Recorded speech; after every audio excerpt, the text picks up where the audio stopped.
ጤና ይስጥልኝ ዛሬ ሀባብን መመገብ ያሉትን ጥቅሞች እናያለን በተለይ ለወንዶች ብዙ ጥቅሞች አሉት እናቶች እንደሚያሳዩት ሀባብን መመገብ አንደኛ የሴክስ ፍላጎት ወይም ሴክሹዋል ዲዛይርን ለመጨመር ይረዳል። ሁለተኛ ጤናማ የሆነ የቴስታይስትሮን ሆርሞን መጠን እንዲኖረን ያደርጋል።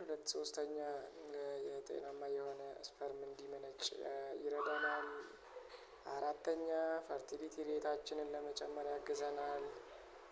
አምስተኛ ኢሬክታይል ዲስፋንክሽን ወይንም ደግሞ የብልት አለመቆም ችግር ካለ እሱን ለማስተካከል ሊረዳን ይችላል ማለት ነው።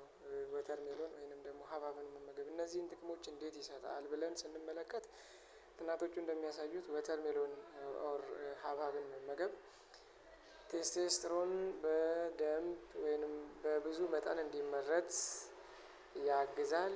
ሁለተኛ ወተርሜሎን በውስጡ ሴትሩሊን የሚባል ወሳኝ አሚኖ አሲድ አለው። ይሄ አሚኖ አሲድ ደግሞ ወዴት ይቀየራል? ወደ ናይትሪክ ኦክሳይድ ይቀየራል። ይሄ ናይትሪክ ኦክሳይድ ደግሞ ይሄ ኬሚካል የደም ቧንቧዎች በተለይ የብልት የደም ቧንቧዎች ወደ ብልት የሚሄዱ የደም ቧንቧዎች በደንብ ሪላክስ አድርገው ወይም ደግሞ ዲያሌት አድርገው ደም በደንብ ወደ ብልት ወይም ወደ ፒነስ እንዲሄድ ያደርግና ብልት ትክክል እንዲቆም ያደርጋል ወይንም ያግዛል ማለት ነው።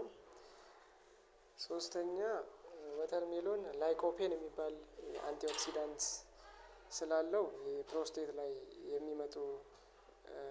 የሚደርሱ ኦክሲዴቲቭ ስትረሶችን ይቀንሳል።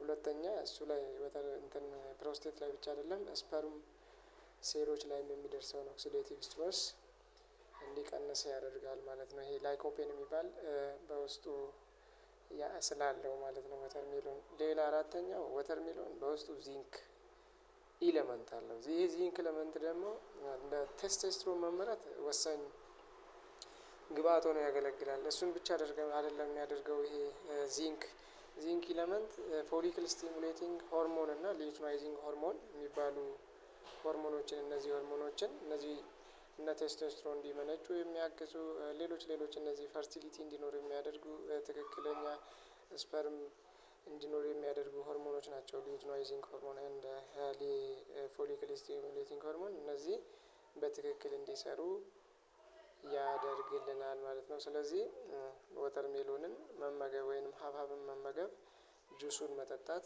ብዙ የጤና ጥቅሞች አሉት። በተለይ ለወንዶች የሴክሹዋል ዲስፋንክሽን የሚያስቸግራችሁ ከሆነ ዝቅተኛ የሴክሹዋል ፍላጎት ካላችሁ ወተርሜሎን ወይንም ደግሞ ሀባብን ብትመገቡ እነዚህን ችግሮች ለማስተካከል ይረዳችኋል ማለት ነው። አመሰግናለሁኝ